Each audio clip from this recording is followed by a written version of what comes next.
and they're just hanging out. So, welcome to Journey of an Aesthete. I'm your host, MitchHampton, and we are honored, blessed, excited to have on our show Jey Odin. Hello. How's it going? I can see from the background you have some of your work behind you, I believe, right? Some of what you've created. There's some stuff, like mainly on this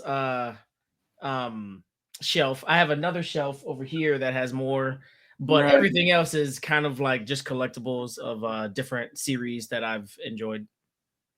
Wow. Well, we're going to get into that because on our show I've had many kinds of guests of all sorts, not only all sorts of art forms, but all sorts of styles and attitudes and periods of time and genres and mediums. And today's episode is about comics and about graphic illustration. And that is your expertise. That is what you do. And it's your name that you go by is Jey Odin, correct? Jey Odin, yes. That's my pen name. Jey was my nickname in high school, and Odin was my granny's maiden name. And I figured I'd put them together and say, you know what, this sounds cool. So, it already sounds cool. Well, I could call you J-O, or I could call you O. I don't know, J-O. But J-O works. I mean, that works. But usually on our show, I like to start off, with kind of a loose structure that's sort of linear. By which I mean, kind of from the beginning, how the guests got good at what they're doing and how they develop their skills. But when we start with I call it linear chronology, all the good stuff starts to happen. All the non-linear stuff starts to come out as the conversation proceeds. So hopefully this will be no exception to that principle. So do you want to start off talking about how you achieved this this style, this vision that you put out into the world? And yeah. So well, first off, I started drawing when I was like 6 years old. Wow. That was always really fun for me. At first, I was like a copycat of my brother. He would draw, so I would draw, of course. He was an older brother of mine. And, the one thing that really made me want to draw comics in particular was there was this cartoon on Nickelodeon. It was called Doug. Like Doug Funny, a lot. If you were born in the 90s, you would love this show. And inside of this show, he would draw himself as a superhero. And as a kid, I thought, oh wow, you could be a superhero. Like that's what I want to be. But as I got older, I realized, I mean, I could probably just draw superheroes, and everything would be okay. So I started drawing more and more, and I eventually got to the point where I was accepted into this college called Savannah College of Art and Design. Wow, that's it's pretty expensive, but it was really cool to just meet a lot of people that were in the same field that knew a lot more. I actually had a mentor who was like kind of like my brother. I had known him since I was like 10 years old. My brother and I had known him. We met him in church, and he would draw, and we would talk to him, and he would teach us stuff. So we eventually started living together, and I was working on a series called Chicken Fight. It's in short, the entire series is about this guy who gets his girlfriend pregnant, and he's happy, but he doesn't want his baby to grow up in a town filled with giant evil chickens. So he has 9 months to defeat them, and he goes around with knives and forks, and he attacks them. It was a really fun story. I really hope you still have a copy of that. Do you? Oh yes. I actually started selling it on my Gumroad account. It's like a $5 PDF that gets sent to you. Okay. So I definitely will send you a link, and if you want to, check it absolutely. out. I mean, only because you're mentioning it now, and only because, not to take away from your more mature or later achievements, but that's a great idea. And of course, even that very plot, deals with issues that people deal with, teens deal with, young people, adults, teen pregnancy, this kind of thing, and the sense of heroism. Your audio cut out.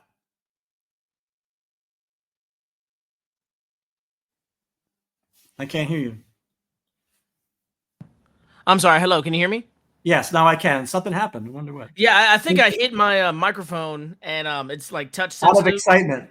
Yeah, Out of yeah. excitement. It's touch sensitive, so whenever you Yeah, touch it, like it'll we're just gonna be like, we're gonna be for the whole show. We're gonna be like this. I'm gonna sit here and we're just gonna talk just like. Yeah, exactly. No, I think what I'm saying is that, you know, the things that people relate to, the hardships in life, like, you know, unexpected pregnancy, if that is a hardship, and, you know, and the sense that all human beings have of what is a hero, you know. This is the kind of thing, like I have an album of George Duke. George Duke had an album called Everyday Heroes from the late 90s. I used to listen to a lot. And that was an expression. But, you know, not to get too far. So it's this chicken battling the evil chicken. So yeah. continue. So when I first came up with the story, it was just more of like a daydream. Yeah. And it evolved into a series that was like 12 chapters long. As I got older, I realized, you know what, I probably could have made this a little bit more I guess the word would be relatable. I could definitely add more you know, hardships into it. But it came out as more of a comedy, mainly because like when I was drawing it, like I didn't know a lot about the world or like rents, for instance, or you know, I was just starting to pay rent at that time when I was drawing it. Wow. So if I were to draw it now, you know, especially now also having gone through my wife having a pregnancy and, you know, we have a baby now, you know, I would have added all of those hardships on top of rents and then also chickens that you had to defeat. So like it would have been probably a little bit more relatable, but it's definitely a really fun story. It's very funny. But after I drew that, I got that published and you know, eventually I would just keep on doing more and more one shots, like just little short stories here or there, which I have most of them actually on that Gumroad shop that I was talking about. And eventually I started drawing this one series. I had this idea in my head to, like, you know, create a character that, you know, basically had, you know, very normal type of like power. It wasn't like, you know, shooting beams or anything, but he could turn his hands into hammers. And I was like, okay, how would that look? Like, you know, what would that be like? And, you know, I drew like a bunch of different iterations of it because I had like this particular style in my head. I was like, I want to draw something that can be considered cartoony, but also manga at the same time. So I'm trying to coin that term, cartoony manga. That's your phrase, cartoony. Cartoony manga, yes. Not cartoonish, cartoony. Yeah, yes, exactly. Not cartoonish. But yeah, so like, you know, I started drawing this series, and you know, I put it on Webtoons and I put it on a lot of other places online, but you know, it was not really getting too much traction. It started getting a traction towards the end of the first arc, and that's when this one artist who's online at the time, like he was, you know, pretty big. He's a little bit bigger now. His name is White Manga. He was the co-founder of this company called SaturdayAM. Not sure if you can see that logo right there. Yeah. But basically they reached out to me and we were talking more and more about, like, you know, doing a series. I had a one shot that I was doing at first. And what they do is they have a digital magazine that comes out every month. At that time, I think it was like every 2 weeks. And you know, eventually I got on their roster where I would draw my own series. And eventually we got a deal with Corto Publishing, and they decided to print all of our books. And now I have 5 volumes out of this series. So, and I also have some merchandise and some, you know, some other cool things that are in the works. So I'm really excited for, you know, where I'm at right now. But you know, that's basically kind of like the gist of like how it all started. Well, I'm very excited to hear more about Hammer, because that's one of my favorites of your creations, and that's up to date. You know, we're different generations. I'm Gen X, and so I was born in the 70s. I was born in the 60s. Not the 90s, so very different. So to hear you talk about superhuman or superpowers and this kind of thing, I have to say that back in the 70s, there was an obsession, 70s going to the 80s, with everything superhuman. Bionic Woman, $6 Million Man, you know, the Superman movie series. And it feels like in that era, there was even a super cop movie where a cop would fly through the air and all that stuff, and just I've seen a lot of these. you see the stupid cop with that English dude with the blonde hair and everything, sort of saves the world, or I don't know. He puts a globe, he puts a car on his head. He carries a car on his head and all this kind of. Trying to think. I don't think I've seen that one. I've seen like the '80s version of RoboCop. Yes. I've seen a bunch of different cartoons like X-Men, for instance. I've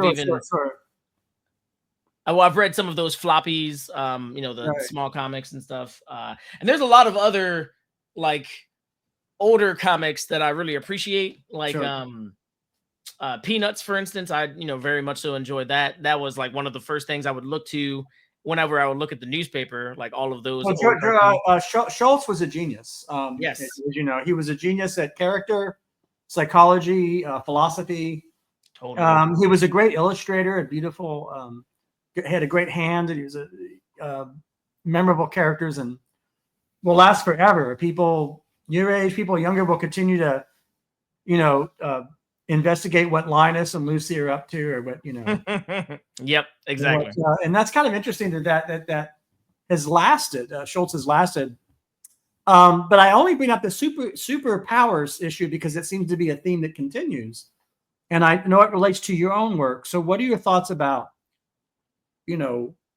From what I understand, as an outsider, I'm not an insider. I'm somebody that's not an expert on manga or comics. It seems to me that you're trying to make the concept of super abilities kind of bring some ordinariness to it, or relatability. That seems to be right. And that's do you want to talk more about that? How you started thinking about these? Yeah. Somebody being bullied, for example, or fighting their bullies, or overcoming. Just you talk about it. Well, it's interesting you mentioned bullying. There's actually a series in SaturdayAM called Bully Eater, and it's about a guy who doesn't have powers that goes to a high school that actually all of the bullies have powers, and he has to like defeat them with like his wit and stuff. So that's a really cool series as well. SaturdayAM is chock full of series like that. But and to bring it back to what you were saying about what I think about powers and bringing a little bit more of an X factor to like in a normal situation. I've always thought that if you could bring that X factor, something that was a little bit more fantastical, it would make it like, it's kind of like just icing on the cake. Like, I actually have also on that Gumroad shop that I was talking about, I have this PDF. It's kind of like a bunch of ebooks that I created. It's called Jey Odin's Comic Book Tips and Tricks. Tips and tricks with a bunch of tips and tricks from Jey Odin. Yes, comic book tips and tricks. I came up with a bunch of different ebooks over the last couple of years. One of them was called the 4-Step Guide to Creating Comics. So you can create a comic book in like 4 different steps. So I also have like one for character design, one for drawing, and I basically just compiled all of them and added a little bit more extra to, make it a little bit more digestible, I guess. It's like 200 something pages, but for everybody out there that wants to learn how to draw comics, like I'll give you the link, but that's basically what I was trying to create. But in there, I talk about taking a normal situation and adding an X factor to it that can make it a little bit more of a fiction story, a little bit more of a oh wow, I can't get enough of this. It's basically like the cake would be the story, but the icing on top of the cake is all of the powers and the cool little things that make you say, wow, I really enjoy this. One example that comes to mind that you might know of is X-Men. So X-Men was basically the civil rights movement. It was Malcolm X and Martin Luther King, Professor X, and Magneto. And, the mutants represented everybody that was marginalized, and everybody else was, oppressing them. So it was a really interesting way for Stan Lee to essentially just give them powers. Like, hey, you guys are mutants, you have powers. Now I'm going to try to explain this struggle. Right. And, I think they did it brilliantly. But when you look at other stories, like, let me think, like a little bit more fantastical in a sense, but have you ever heard of Naruto? It's like a ninja comic. I do not know that one. I've heard all of it. So it came out in Japan. It's it finished in 2015, but it started in like 2000 or 1999, one of the two. Wow. And in short, it was a comic about ninjas, but Okay. they had extra. What are you doing? I'm sorry, my dog is eating a sock. Give me a second. My apologies. My dog likes eating my fuzzy socks. Well, while we're on the subject of your dog, you come to our show courtesy of our producer, Laurie Strickland. Yeah. You and Laurie are friends, and it's because we have her to thank. So I before we go, I forgot to mention that, so it's important. So thank you, Laurie. But go ahead. So you're talking about the civil rights struggle and Stan Lee using a political awareness, bringing a political dimension to mainstream comics. I mean, kind of mainstream comics. Yeah, and when he added the X Factor, quite literally, he made them mutants and made them the X-Men. Yeah. But what I was talking about was Naruto. That's a ninja comic where traditionally ninjas are stealthy. They they go on missions. They all wear black. They all have like not really powers, but like they're just like a little bit more heightened in their skill level of fighting, and they can throw ninja stars and stuff like that. And what Naruto did, the reason why it became so popular is because basically they're super powered ninjas. Like they have abilities that like one person can make electricity all over his hands. Wow. Like hit people. He can like move faster. Yeah. They can do these hand symbols, and they can like switch their body out for like different substitutions. Some people can multiply themselves. The main character, he can like essentially clone himself multiple times. So there's stuff like that. So my point in saying that is taking an idea that seems pretty simple and adding an X factor to it is always an interesting take on just trying to make something a little bit more, make something pop a little bit more. Right. And that's what I tried to do for Chicken Fight, because as we already discussed, that's kind of like a normal relatable situation where I have babies I have a baby that's coming, but what if you had to also fight giant evil chickens to make this town safe for your baby? Like, how would you do that? So like that was kind of like my idea when I came up with that. That's amazing. I mean, I think it's amazing. Well, I was also thinking about it in two directions. So my original idea was you take a superhuman, or what you call X, and you start from that and make that ordinary, rather than, in other words, you can go in both directions. So you could take an ordinary situation and add something super, something that people are awed by. They're in awe of it, and it's magical, and accomplishes big things, or accomplishes existential crises, accomplishes existential things, right? But it goes in both directions, right? Because you want to take these superhuman skills and make them in ordinary environments, right? Ordinary neighborhoods, ordinary towns, homes, houses, I think schools. Yeah. I think it just kind of depends on like where you're like trying, like what type of story you're trying to tell. So like I like what you said, we're taking an ordinary situation and adding a superhero to it, or taking a superhero and adding an ordinary situation. Like, they're both like different approaches. Right. And depending on what writer you are, you can obviously make something really interesting with that. So like one thing that comes to mind is the difference between Marvel and DC. I would say Marvel is ordinary situations that happen to have ordinary people that happen to have superpowers, and they have problems and issues and all this other stuff. Whereas DC would be superpowered, like individual beings, like essentially gods that kind of have every now and then issues that are a little bit more relatable. So that was one of the things that Stan Lee when he was doing Fantastic Four. I was just thinking Fantastic Four. Yeah, exactly. There's all these little rules, right? In the universe of Fantastic Four, like if you do this, this will happen, but you can't do this. And explain. I mean, I don't know if it's too off topic, but no. I mean, I'll be honest. I don't know everything about Fantastic Four, but what I do know is like when it first began, first off, when he first pitched it, it actually was getting declined, and he was like, you know what, I'm going to do it anyway. And when he did it, it became like a #1 hit, and that was kind of like the inception of like the Marvel, brand in general. That's but the way he described it, at least inside of this documentary that I was watching, he was basically saying, what if these superheroes had real life struggles. Like you have to pay rent this month, but you also have a monster down the street that you have to defeat. But you have to get to this interview. So like this is kind of like what happened with Spider-Man, for instance. Like, he was a kid that, is in high school. He has his own struggles. He has to like, help his aunt with rent money and groceries and all this sort of stuff. So he's trying to take pictures, but he also has to like, defeat the big bad that's, coming up that week. And like, it's really difficult to juggle everything and still try to have a semblance of a normal life. So like, it was really interesting to, see that kind of approach to stuff.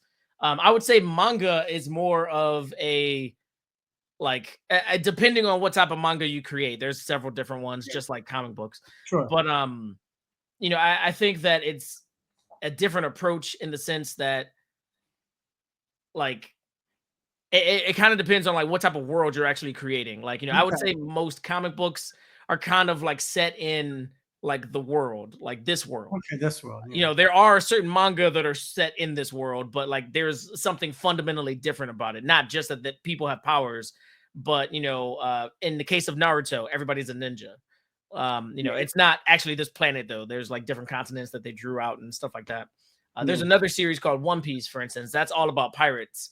And that planet is like massively huge. It's not Earth at all, but like everybody has superpowers and they're all pirates. And, it just kind of depends on like, what your approach is. So my approach, what I've done with Hammer specifically is I created a new world and, I kind of wanted to like create, different kingdoms. I had an idea for a character and I wanted him to essentially visit every single kingdom and go on adventures with everybody that was in those kingdoms. Right.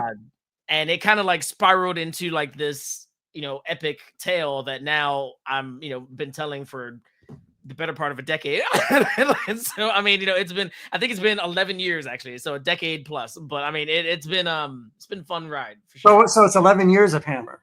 That's so quite. I wanted to ask you, hold that thought. I wanted to ask you about facility and drawing because that's something that some of us can't do at all. And then other people like yourself and your brother, did you know, I mean, you knew fairly early on you had facility in drawing, right? A facility with your hand. Does that make a difference in terms of being able to create things? Because it's like having a foundation. Wouldn't you say in terms of drawing or? I would say yes and no. I think you can obviously still be very creative and not have like the ability to draw. There's a lot of people I've met that like love writing stories, but like, they'll either contact an artist. Sometimes they've tried to contact me. I've tried to teach them like, hey, this is what you can do to draw if you want to. Right. But some people are just really focused on the writing aspect as well. And I think that's, admirable if that's what you want to do. And now, I'm not 100% endorsing AI to take over like, my job of drawing comics and stuff, but I know it's an inevitability. Eventually there's going to be somebody that's going to have the right prompts and the right, images to come out with the right story. And once that becomes like mega popular, it's going to be accepted by everybody eventually. So what do you make of that? What do you make of that situation, inevitable or not? What's your feelings about that? I'm kind of indifferent, to be honest with you. I can see how it would be beneficial for me. For instance, I don't like drawing backgrounds, or at least I personally don't think I'm as good as drawing backgrounds. But I also understand that drawing backgrounds is like a very tedious thing. It takes a lot of time. Because you want them to look good, and you also want them to, feel like they're in an environment. You don't want the reader to be, pulled out of the experience by saying that doesn't seem right. And so, drawing backgrounds it's a process for sure. So I personally, I know a few people in SaturdayAM. One person in SaturdayAM who has been training in AI on his artwork to basically create, replicate, different backgrounds that he would draw. So that way he doesn't have to have assistants or, anything like that. He could just draw an entire comic by himself. He'll draw all the people, and then he'll have AI help out with the backgrounds. Now, obviously AI isn't like even when it becomes this sophisticated, as the artist, you probably will still have to, manipulate whatever AI draws for you Sure. and, correct it into, what you want it to be.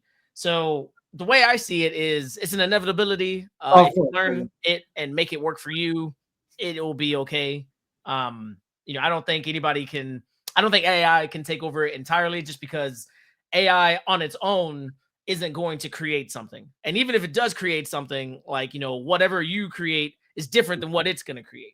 Right. So like I actually, as a little fun experiment, I was trying to see if AI could create a story like Hammer, and I'd give it the prompts, and like the story that I created for like this particular chapter that I was like working on, and then I looked at what AI could create for that chapter, and it was completely different. And it was interesting, but I personally liked my own. Maybe I'm biased, but I mean, I can understand that it could help out in suggestions right now. I don't think it could actually create something that's even better. So that's my take. Well, the other thing too that I would say is that the stakes won't be there. Whatever AI does, there won't be stakes. So if it's a 10-year-old or a 13-year-old reading Hammer, looking at Hammer, there's an identification of the struggle, the internal struggle or whatever. So when you first started creating Hammer, talk about the change of that character over 10 years or 11 years. I'm sure some things have happened to them, right? And sort of, or the world that they're in, or both. So what comes to your mind when you think about 11 years? Well, first off, it's crazy that it's been 11 years. It's like I blink and I'm like, oh man, that's insane. But it originally started actually a little bit before 11 years. It's been 11 years since I've started working on the iteration that we have right now. Okay. But I started actually drawing it right after Chicken Fight, which was around 2012-ish.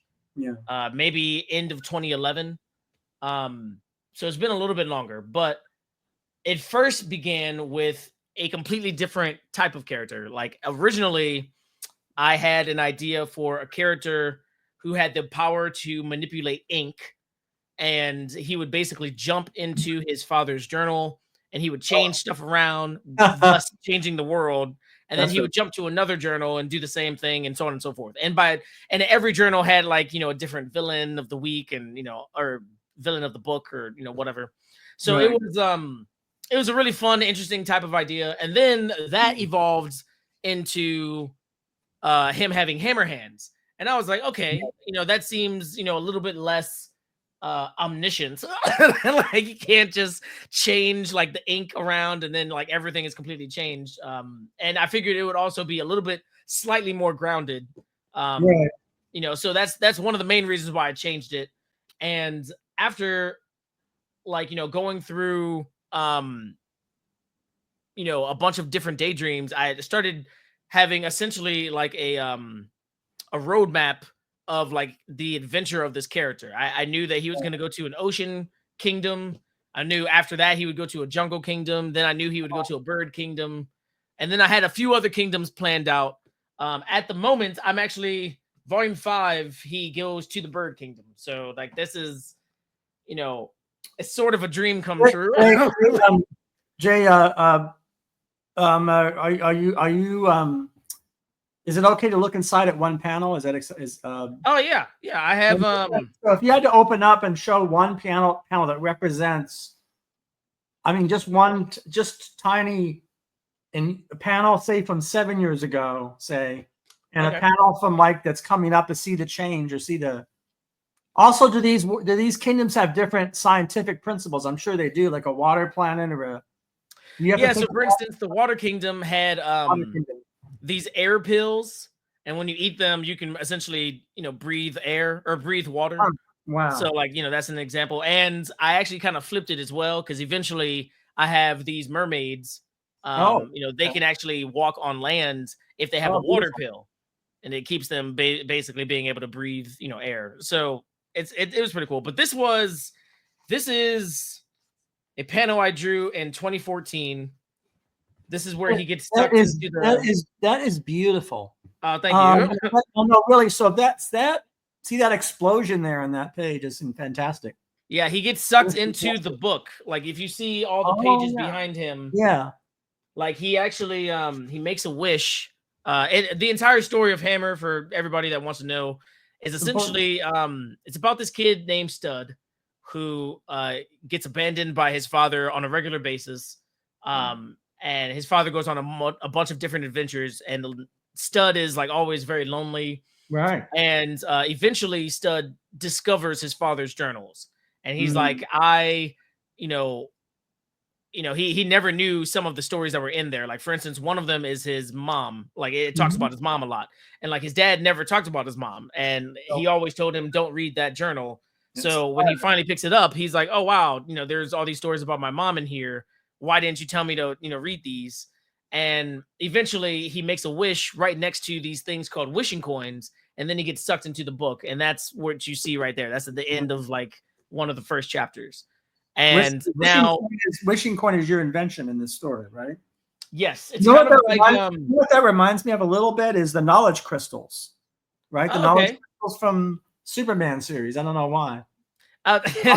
Well, unfortunately, it does not give him knowledge. It's basically just like, you have a wish for every coin. And depending on how you say it will dictate whether or not it comes true, and what happens after you say it and all this other stuff. But I came up with the wishing coins. I was like, I want to come up with something that's very easy to kind of like grasp just by saying it. So that's why I said wishing coins. But he says a wish to get sucked into this book to get to know his mom, and he gets sucked into this book, and instead of actually like physically talking to his parents and all this stuff, he starts having visions of them. And throughout the series, he sees like old past adventures that they've gone on, as well as also going on his own adventures.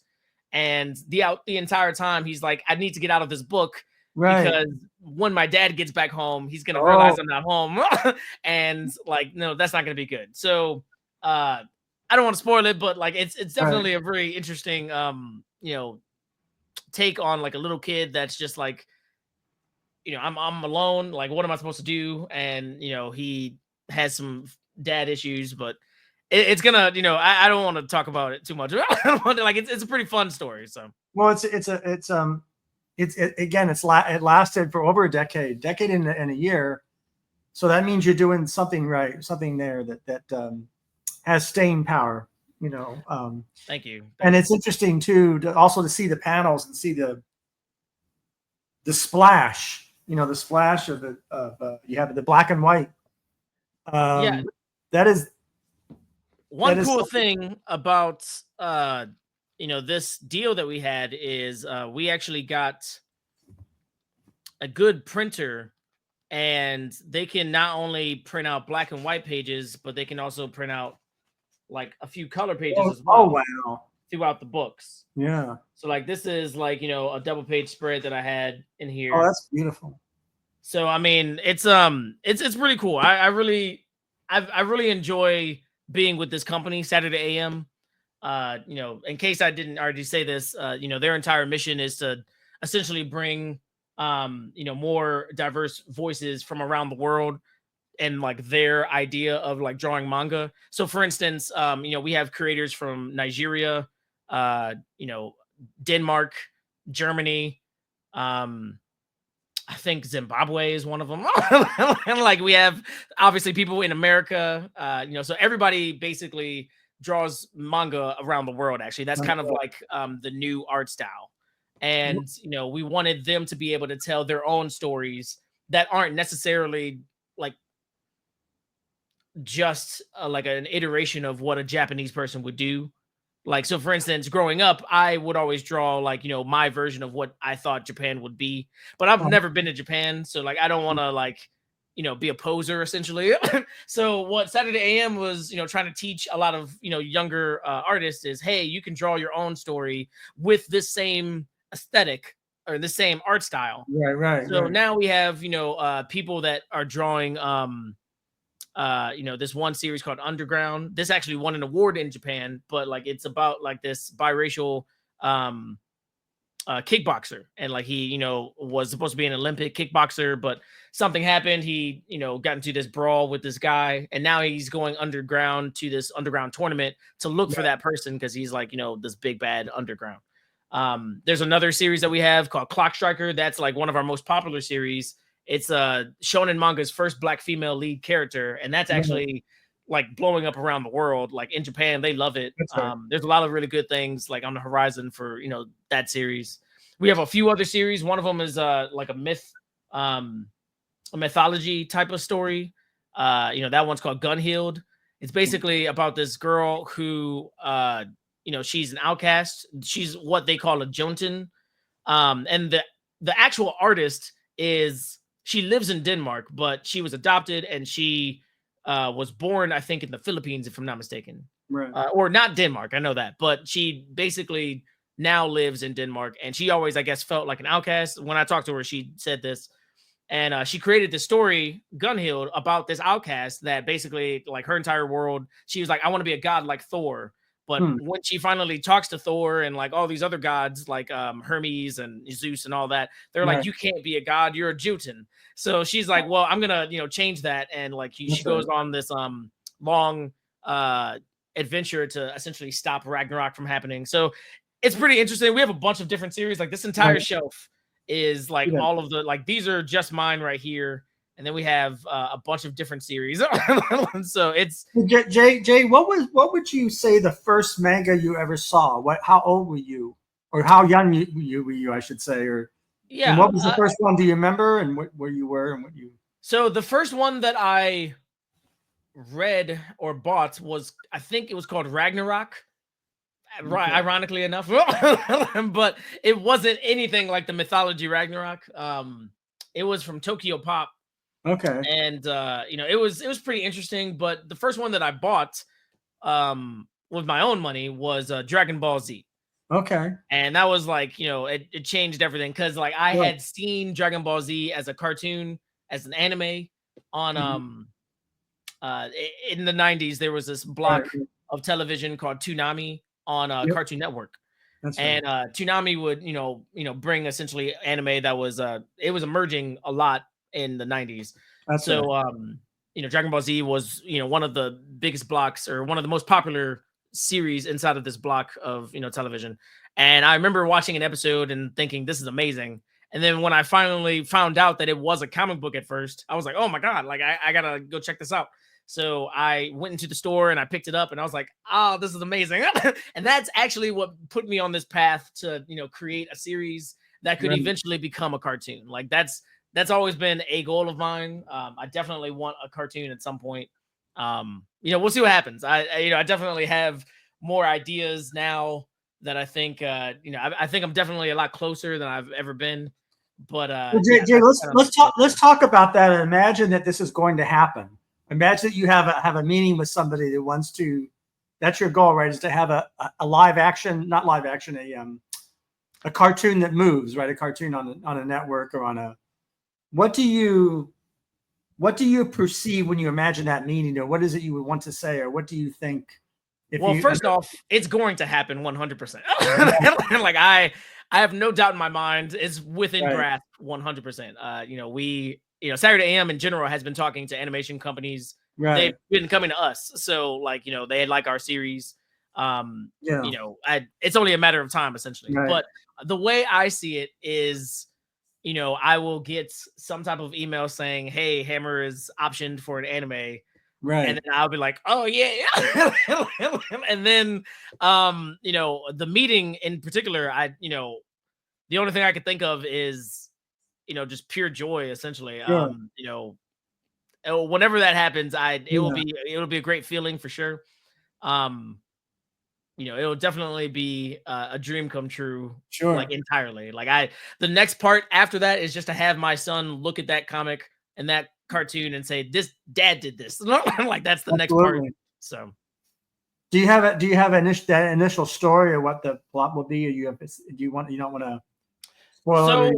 I have a bunch of different series ideas in my head. I have one story that I would love for Chicken Fight to be a cartoon one day. I think that'd be great for sure. That would be fantastic. Hammer, if that becomes an anime, more than likely what will happen is either it will be very closely related to what I've already drawn, or B, it will be like kind of like more of a summary, like the highlights, Uh-huh. and that way we could get through the series. Like if I had complete control over it, which another thing that I would love to do, for That's everybody out complete there that control. I'm sorry. Well, I think you have to do is have complete control, right?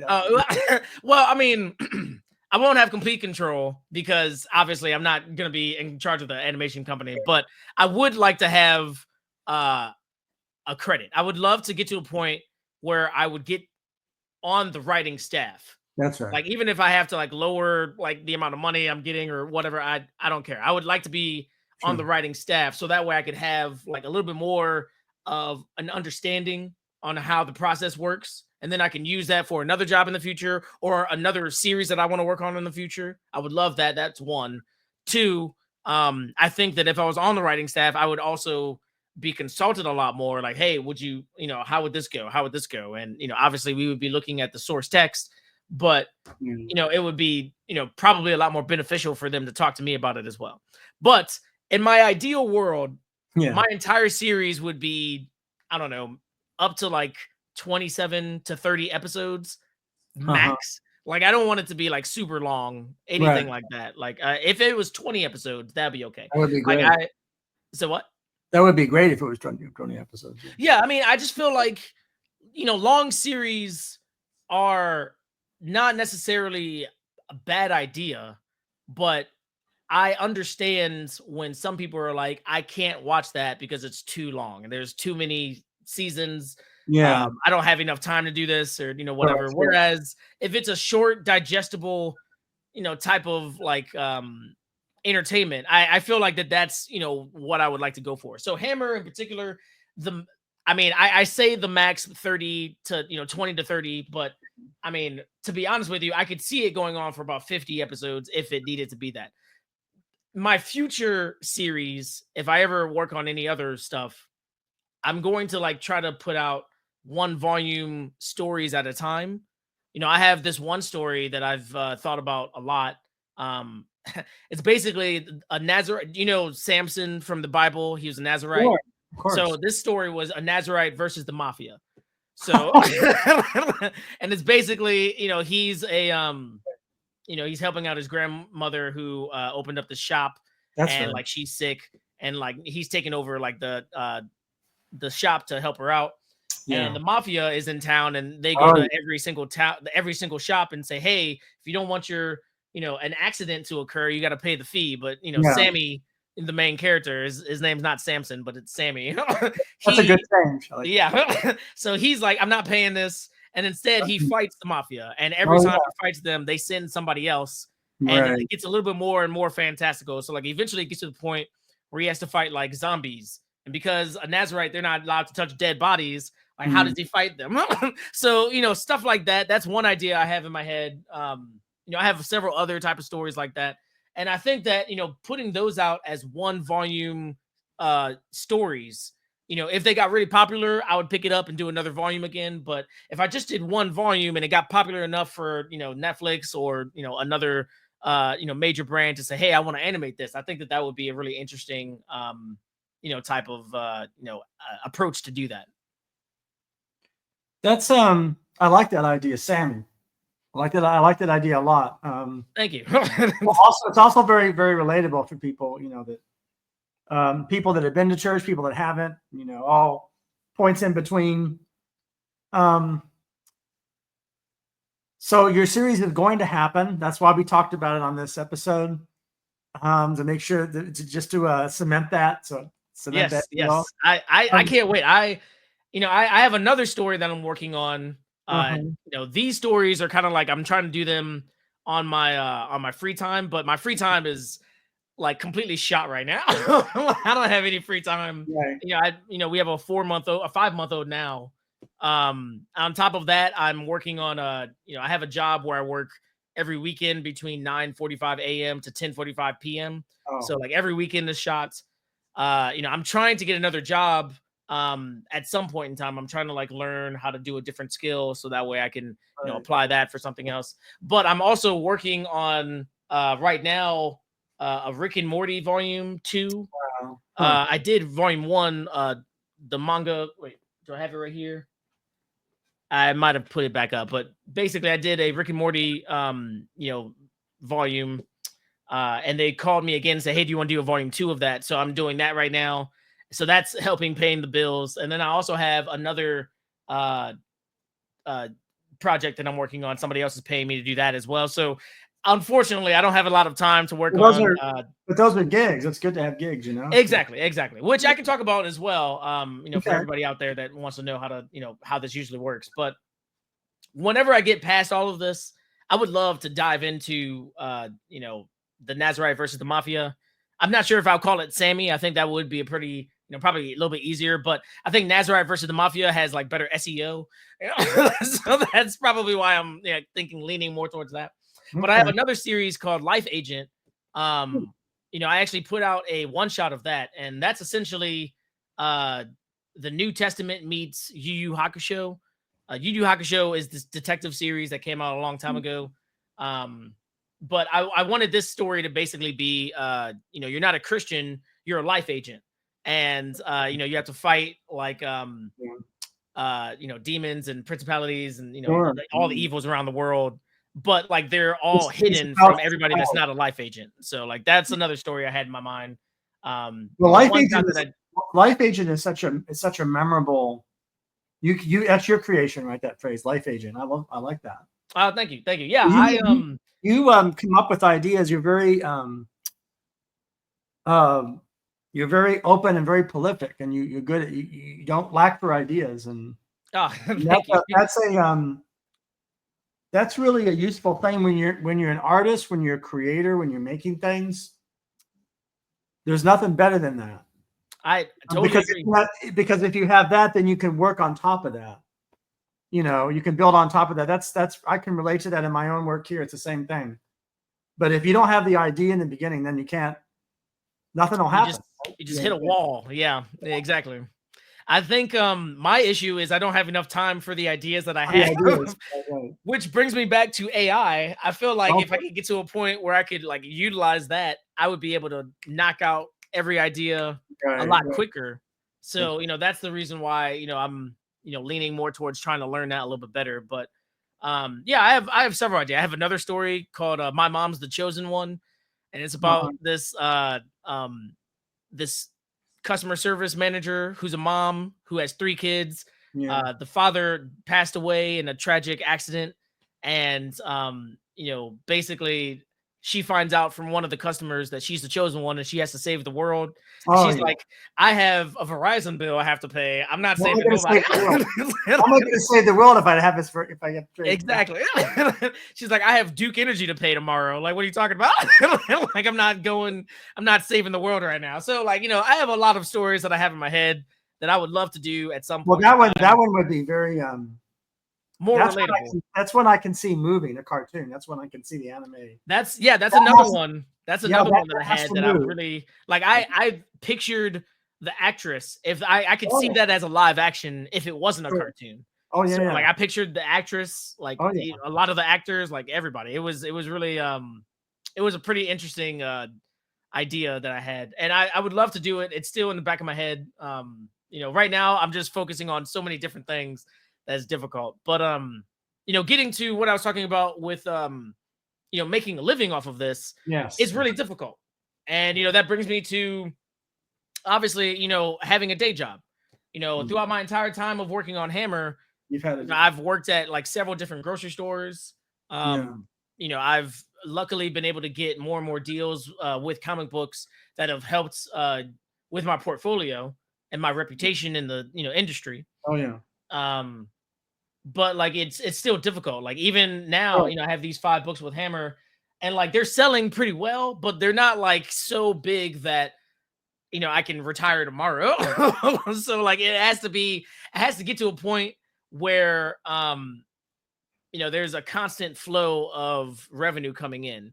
And at the moment, the way I see that happening, when it comes to Hammer, luckily SaturdayAM as a whole, we have bigger series that are like starting to get to that point. And we have another thing that's called Saturday Wars, which is basically like our Infinity Wars. So all of our characters come together to save the universe. So this was a technique, not technique. It was a plan that the CEO had created a while ago. He was like, I want to basically promote every series, but how do I do that and make it like super successful? So, you know, luckily we have a lot of series that have been already very successful. So we're using their combined power essentially to, Right. you know, get out into the ethos, and everybody who likes that book, hopefully they'll be like, I really want to know about this character. Let me pick up that series. And, you know, for Hammer, for instance, they'll be like, oh, I could pick up Hammer. That's for kids. Yeah. You know, I have a, you know, nephew or niece or son or, Right. you know, daughter. They might like this. Oh, yeah. You know, so, you know, that's it's definitely a lot more difficult to, you know, make a living off of this unless you have either a lot of deals constantly coming in, Right. a very popular series that's constantly producing revenue, Yeah. or you have a day job that helps you out while you know, do what you're doing. So yeah, something to think about. It's important. I mean, what your job? You have several jobs now, correct? Or Right now, you know, I have the gigs that I'm working on, the Rick and Morty, and another one that I can't announce, but you know, that's just a small comic right now. I think they want to do a series, but you know, as long as they're paying me, like I'm okay with it right now. You know, I am doing Hammer. I'm currently writing volume 6, but I'm on a hiatus because, you know, my son is born, and you know, I have so many other things going on that like it's difficult to like set aside time for that. But I also am working at my day job. It's you know, a stay-at-home remote job, which is good. I get to help out my wife. But you know, I'm just looking for something else that's a little bit better suited for my like my work-life balance, because like I don't have any weekends, and like my wife, she'll go back home you know, see the in-laws and, you know, hang out, and you know, I get pictures all the time, and I'm like, man, you know, it looks so fun. I would love to be there seeing, you know, Jackson, my son, you know, hang out with his cousin, and you know, eating, and you know, hanging out in the pool and all this other stuff. Like it was a great weekend for my wife recently, but I didn't get a chance to go because, you know, I had to work. So like I'm looking for another job that's a little bit better and work-life balance. Work-life balance is important. I mean, for any artist, you know, definitely. I mean, going into the future, we live in times that are not I'm trying to choose my words carefully. We live in times that are not always propitious for or supportive of the artist. In fact, many times the world that we're in actively works against we artists for all sorts of reasons, not cared about, not and so part of that is not getting the money that people deserve, you know. So that's something that you'll get you'll get an amen from this corner about that. And I'm glad you brought that up, because that's come up in other shows. You know, other people come and say, well, I had this gig, and you know, and this is the kind of situation. So, well, I mean, that brings me to you know, my Gumroad shop. Like I always, you know, that was the reason why I was creating so many ebooks. You know, I haven't made a ton of money off of all of them, but you know, every now and then there's, you know, a check that comes in, and it's like, or a direct deposit, I guess. You know, people just, you know, they'll purchase some of my PDFs, my ebooks, and you know, that's always really cool. Like I have the chicken fight up there. I actually have a compendium of all of my old like work from, I think like I have a few from when I was like 12, like 1 or 2 from when I was 12 years old, all the way up to like my mid 20s, right before I started doing Hammer. And like I came up with like this other ebook that's like 200 something pages as well. It's a bunch of different short stories. Some of my college work is in there. So, you know, I have that for sale up there, the ebooks, chicken fights. You know, I have a Patreon. You know, there are some people that like, you know, have given me, you know, $5 a month to see some of my new stuff that I'm trying to do. So I have a few thumbnails of Life Agent, you know, the series that I'm working on for that. You know, some older comics that I haven't put inside of that ebook, you know, come up there. And there's a few other ideas that have come to my head. I've been talking to, for instance, when I was on YouTube, I'm still on YouTube, but when I was doing YouTube a little bit more frequently a few years ago, I started a live show where I would read people's you know, web comics. They would send it in to me, and I would read their web comic and give them critique. And you know, basically say, hey, do this, do that. And it was helping out a lot of people, but unfortunately a lot of people kind of got like miffed at me because they were like, why are you critiquing me so hard? And I was like, I'm just trying to give you, like, you asked for this. Like, what's going on? But I eventually stopped it because I didn't want anybody to get too in their feelings. So I've been kind of hovering around the idea of whether or not I want to start that over again. And if I do, it'll be just for my patrons, for instance. Yeah. But there's, other stuff like that I've tried to set up to give me a little bit of extra money to just keep everything going on top of, obviously working day job and doing all the gigs that I'm doing. So it's a tough world for artists. Like, it's definitely difficult. Well, when you have an advice show like that and you're good at what you do, like there's kind of a tricky situation. Like you're not somebody you're accomplished, so you can't not have that perspective. So so maybe that's And the thing is that I tried to be as general as possible. I was trying to be very nice, but yeah, I mean, there's just a few people that didn't really enjoy it, and I was like, you know what, I'm not doing this to get into your feelings. Business, yeah. Yeah, exactly. But eventually, not only was that an issue, I also like, we were moving and like there's a lot of other stuff that was happening. So I was like, all right, well, maybe it's time to put this down and maybe I'll start it up again later. Sure. I now have been trying to go live every Wednesday on my YouTube channel. For the last 3 weeks, I've been doing it. So this week on Wednesday, I'll probably do it again. And I've been drawing either a page of Rick and Morty or, answering questions while I'm talking. I talk about SaturdayAM, the new books that we've have coming out, stuff like that. So, yeah, it's been interesting for sure. But that's usually, what I try to do to, have some type of downtime. This Wednesday. Yeah. This Wednesday you will be on. Jay, all things have to come to an end, even good things like this episode. Yeah. Before we get to that point, is there anything that comes into your consciousness or your mind now, whatever it is, it comes into your thought now that you want to say before we conclude? Something that's a burning thing you want to say, or you want to tell people of the world, or. So first off, I want to say thank you, Lori. I appreciate you. You're very cool. She was a great neighbor. Yep. She was awesome with our dogs. She has an awesome dog as well, Charlie. I'm sure you've met him. Chester. Oh man. It's been a while. And I'm sleep deprived. My apologies. But yeah, Chester is a great dude. We actually have we have paperwork on Chester. He's a great little dog, great big dog. But anyway, yeah, Lori, thank you very much. I really appreciate it. And for everybody out there that wants to see some of my work, definitely check me out on Instagram or Twitter or YouTube. I go by Jey Odin, which is JeyOdin. And if you want to see me on YouTube, I've been trying to go live every Wednesday. So if you want to come by and say hey, it'll be probably between 3 and 5 p.m. 3 and 5 p.m. Yeah. Well, I just also want to thank you for your generosity, not just of time, but also spirit. And because you are so busy, and as we learned in this episode, you're juggling so many things. It's all the more precious that you're able to come on our podcast and talk about what you do and share it with us. So thank you. I really enjoyed it. Thank you for having me. I really appreciate it. Absolutely.